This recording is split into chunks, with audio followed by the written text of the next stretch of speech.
Welcome to Shipping Paathshaala. I am Professor D.N. Maurya. Today's topic is Incoterms. Incoterms stand for International Commercial Terms.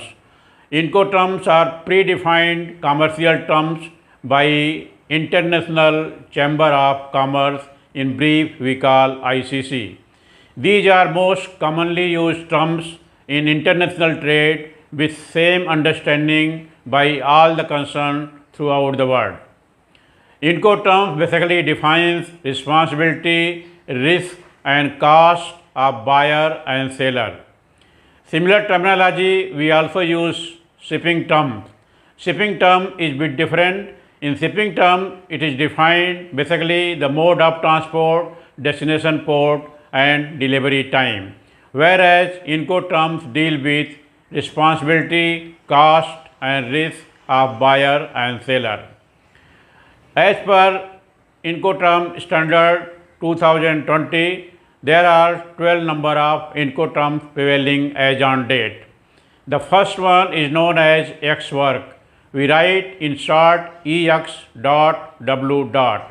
Meaning of X work means the buyer's duty is to do everything except the making the goods available by the seller. Seller's responsibility is to make the goods available at his premises.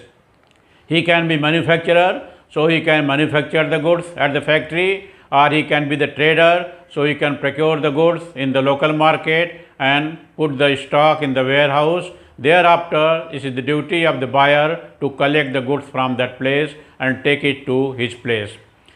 For example, you can understand, let us say in domestic market, when you go to furniture shop, showroom to buy some furniture. Now the furniture is not immediately available. The shopkeeper says, I can manufacture it in 10 days time. My workshop is 40 kilometer, 30 kilometer from here. On this day you can come and collect it.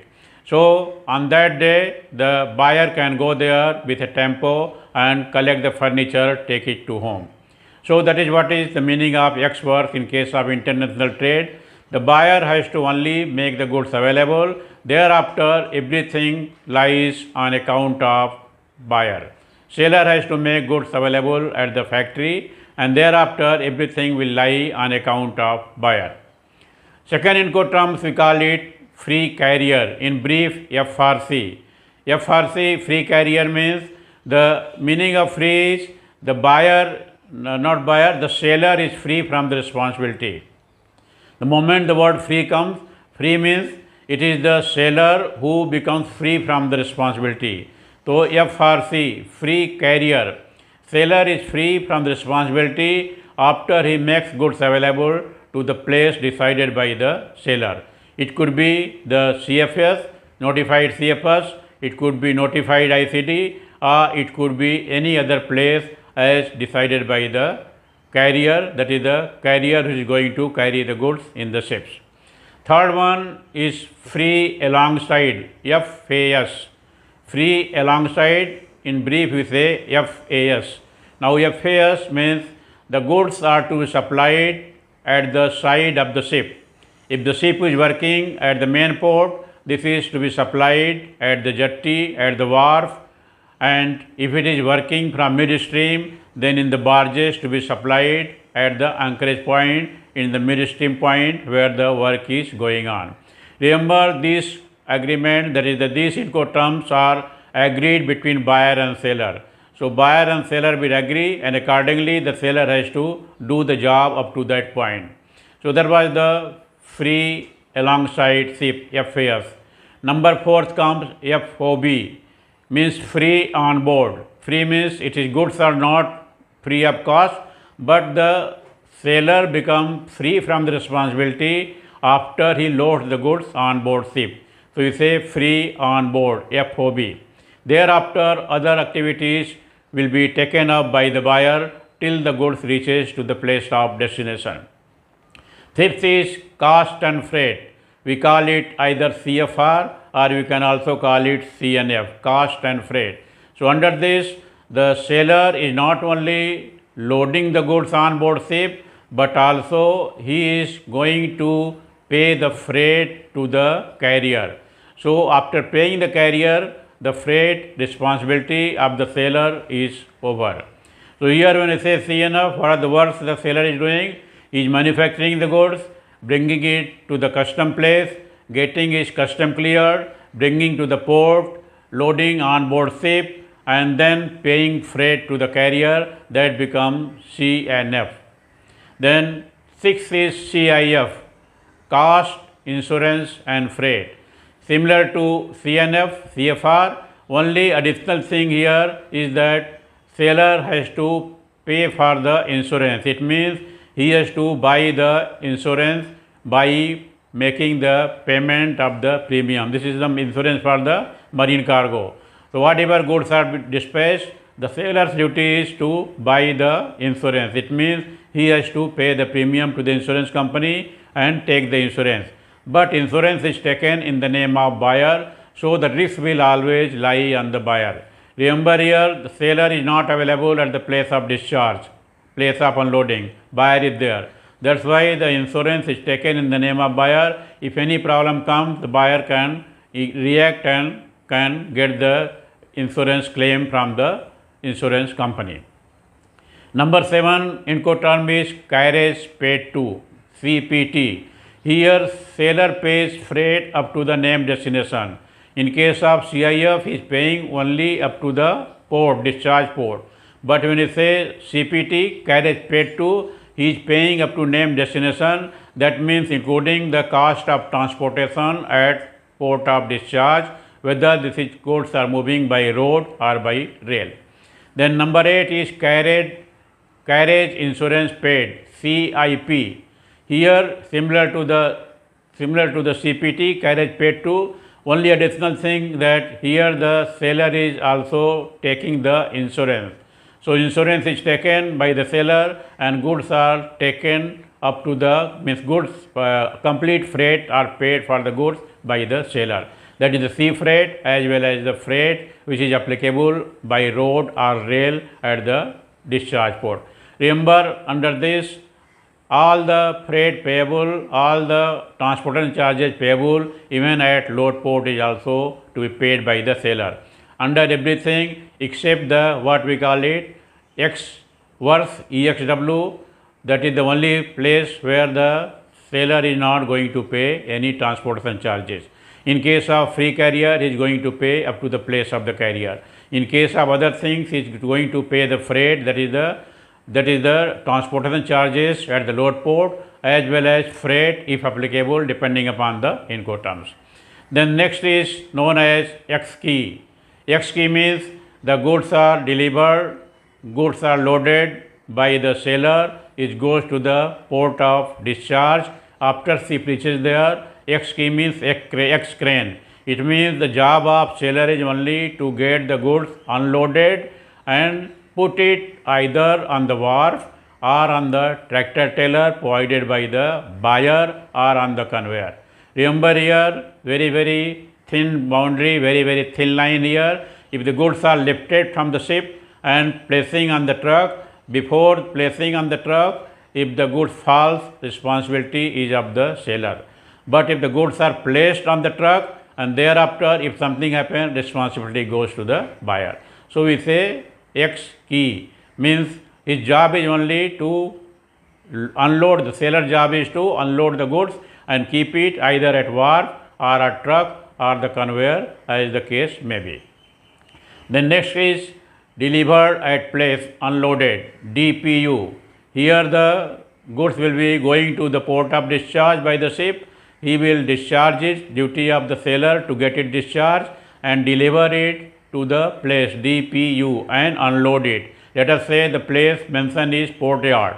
So his job is to get it discharged, get it and put it on the tractor trailer, take it to the container yard and get it offloaded in the yard, stacked in the yard. So that is what we call it DPU, delivered at place unloaded. Next is DDP, that is what not DDP, before that is known as delivered at named place, that is DAP, delivered at named place.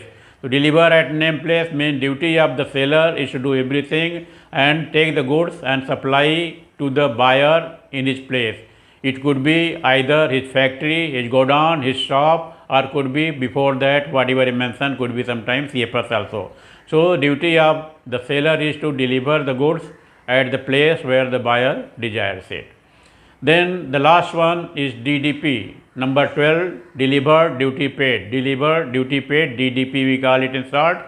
Here the job of seller is to do everything A to Z. So it means he delivering the goods at the named place in the buyer's country after paying the duty in the buyer's country. It means import duty payment is his job. He has to get the custom clearance in the country of the buyer, pay the duty, make the goods clear from the custom, out of charge, and then deliver it to the place of the buyer. So that is the meaning of DDP, maximum responsibility under DDP for the seller, minimum responsibility for the buyer. In case of X works, maximum responsibility for the buyer and minimum responsibility for the seller. Now we will see through a chart how the responsibility, risk and cost are passed from seller to buyer depending upon types of Incoterms used. Now you can look at this chart. The first Incoterm Ex.W, X works. Here the job of seller is to make the goods available at his place, that is the seller place. You can see on top written as seller factory. Thereafter it is the job of the buyer to do everything, that is using the road transport, taking to the port, alongside the ship, getting loaded, then ship is moving to other port, destination port, then using the road transport and going to the buyer place. Everything done by the buyer in this experts except the goods being made available by the seller. Number 2 is FCA, free carrier. You can see here the seller has manufactured the goods and he has brought it up to the place, we call it the carrier place, agreed by the buyer and seller, and the carrier will say you have to bring the goods and hand over to me at so and so place. So buyer will tell the seller to be in touch with the carrier and wherever carrier wants the goods to be provided. Thereafter everything done by the buyer. Number 3, free alongside. So seller manufactures the goods, take it to the place and thereafter bring it up to the port of loading. Thereafter you can see here in the circle shown, that is the meaning the responsibility will pass it to the buyer from port of loading. The next one is FOB, free on board. So here the seller comes, bring the goods to the port and loads on board ship. Thereafter the responsibility passes to the buyer. Next is CFR, cost and freight. So here he has taken the goods, loaded on board ship and also paid the freight to the shipping line. So thereafter responsibility will pass to the buyer. In case of CIF, cost, insurance and freight, he has loaded the goods up to the same point, but in addition he has taken the marine insurance, cargo insurance, and thereafter the responsibility of the buyer. In case of CPT, cost paid to, you can see the blue line extending up to the place of destination. It means whatever buyer decide, could be the port yard or CFS, the goods has to be taken to that place and handed over to the buyer. In case of CIP, same thing like CPT, but here insurance comes the additional thing for which the seller has to pay. The next one is 11th, deliver at place unloaded. You are going to take the goods, seller will be taking the goods and deliver it to the place of destination. Again either port or in ICD. Then deliver at place. Place means is the place of the buyer. So it could be his godown. So it is taken and up to the final place, everything done by the seller. Buyer comes only at the last stage to receive the goods in the factory, in his factory. Then deliver duty paid, similar to deliver at place, similar to delivered at place. Only the additional things coming here, that seller has to do the custom clearance in the country of discharge and then supply the goods to the buyer with the duty cleared. That is all what we call it Incoterm 2020. Those who have not subscribed to my channel, I request them to please subscribe it and share it with those who are associated with this type of studies.